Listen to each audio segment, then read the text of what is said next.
Have you ever wondered what it would be like to hold the power of life and death in your hands? For one man, this was his daily reality. His name was Albert Pierrepoint, and he was Britain's most prolific and famous executioner of the 20th century. Over a career spanning more than 2 decades, he carried out nearly 600 executions, a number that is staggering to comprehend. But the story of Albert Pierrepoint is not just about the grim mechanics of his job. It's a story of family tradition, duty, controversy, and a profound change of heart that would challenge the very foundations of the British justice system. So, how did a man who so meticulously ended lives come to believe that capital punishment was fundamentally wrong? Today, we delve into the life of the man who walked hundreds to the gallows, only to later argue for its abolition. The story begins in 1905.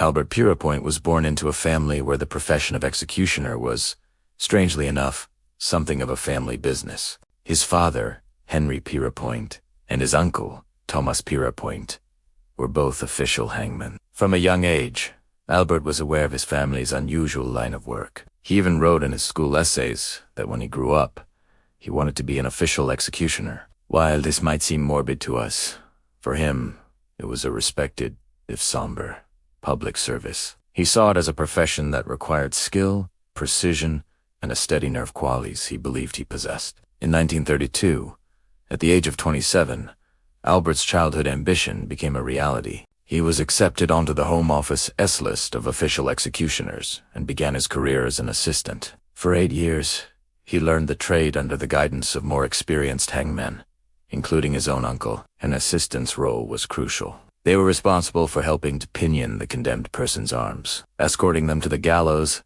and assisting the chief executioner. During this time, Pierrepoint honed his technique, focusing on efficiency and what he considered a humane approach. His goal was always to make the process as swift and painless as possible, believing it was the final dignity he could afford the condemned. He prided himself on his professionalism, timing everything down to the second. By 1940, Pierrepoint had proven his skill and was promoted to the position of chief executioner. This coincided with the outbreak of World War II, a period that would dramatically increase his workload and cement his public profile. He was tasked with executing numerous spies captured on British soil. These were high-stakes operations, carried out in secrecy to maintain national security. Pierrepoint approached these tasks with the same dispassionate professionalism, seeing it as his contribution to the war effort. His reputation for speed and efficiency grew, and he became the go-to man for the most sensitive and high-profile cases. After the war ended, Pierrepoint's duties took him to Germany. He was appointed by the British military to execute Nazi war criminals, convicted at the Allied tribunals. This was perhaps the most intense period of his career. In a short span of time, he executed hundreds of individuals responsible for unimaginable atrocities. Among them were notorious figures like Josef Kramer, the Beast of Belzin, and Irma Grese, a female SS guard known for her cruelty. He sometimes carried out multiple executions in a single day. Back in Britain, he was also responsible for hanging traitors like William Joyce, better known as Lord Haw-Haw, the infamous Nazi propaganda broadcaster. These executions were widely publicized, and, for many in the post-war era, Pierrepoint became a symbol of justice and retribution, the man who brought the war's villains to their final end. However, while his work abroad was largely praised, his role in several domestic executions began to stir significant controversy and fuel a growing national debate about capital punishment. One of the most famous cases was that of Timothy Evans in 1950. Evans was a young man with a low IQ who was convicted and hanged for the murder of his wife and baby daughter. 3 years later, it was discovered that his downstairs neighbor, Joan Tristy, was a serial killer who had murdered multiple women in the same house, including his own wife. It became overwhelmingly likely that Christie was the true killer and that Evans had been an innocent man. Pierrepoint had executed a man who was almost certainly not guilty. Then came the case of Derek Bentley in 1953.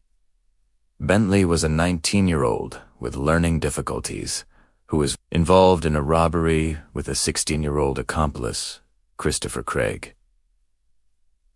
When cornered by police, Craig shot and killed an officer. Because Bentley was over 18, he was held legally responsible under the doctrine of joint enterprise, despite not firing the gun himself. His alleged words, "Let him have it.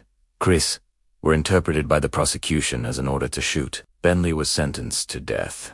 The case sparked a massive public outcry, but the sentence was carried out. Pierrepoint was the hangman. Bentley was posthumously pardoned decades later, and the case remains a landmark miscarriage of justice in British legal history. The final major case that defined this era was that of Ruth Ellis in 1955. She was a nightclub hostess who shot and killed her abusive lover in a fit of passion. There was no doubt about her guilt. She admitted it freely, but the public was deeply sympathetic to her circumstances, seeing her as a victim of domestic abuse. Her execution, the last of a woman in Britain, horrified many and intensified the campaign to abolish the death penalty. For each of these controversial cases, Albert Pierrepoint was the man who pulled the lever. He was simply carrying out the orders of the state, but his name became inextricably linked with the growing unease about the finality and fallibility of capital punishment. In 1956, after over 2 decades of service, Albert Pierrepoint abruptly resigned. The official reason was a dispute over his fee for an execution that was cancelled at the last minute. He was paid a fraction of his usual rate,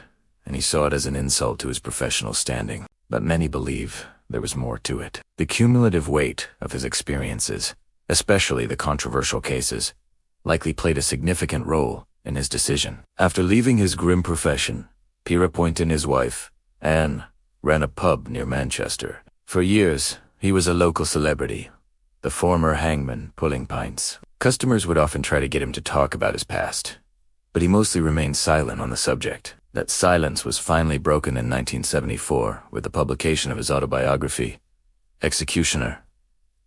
It was in this book that he made a statement that shocked the nation and added immense weight to the abolitionist movement. After overseeing hundreds of executions, he had come to a startling conclusion. He wrote, and I quote, "I have come to the conclusion that executions solve nothing and are only an antiquated relic of a primitive desire for revenge which takes the easy way out, concealing matters which really should be probed into."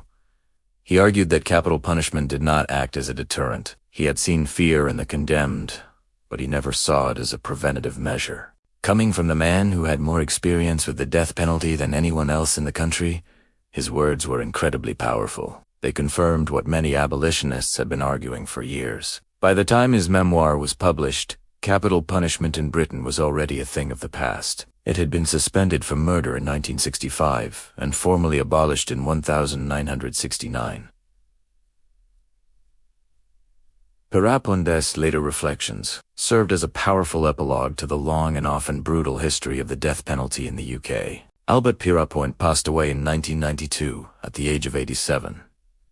He remains a complex and fascinating figure in British history. He was a man who took immense pride in his professionalism, in carrying out his duty to the state with speed and precision. Yet, he was also the man whose unique perspective ultimately led him to reject the very institution he had served so diligently. His life is a powerful reminder that justice is not always straightforward, and that the people tasked with carrying it out are often left with the heaviest burdens. His journey from the state's most trusted executioner to a quiet critic of capital punishment is a story that continues to resonate.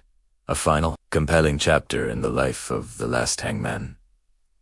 Thank you for watching. If you found this story as fascinating as I did, please hit that like button and subscribe for more deep dives into history's most compelling figures. Let us know in the comments what you think about Albert Pierrepoint's life and his change of heart. We'll see you in the next one.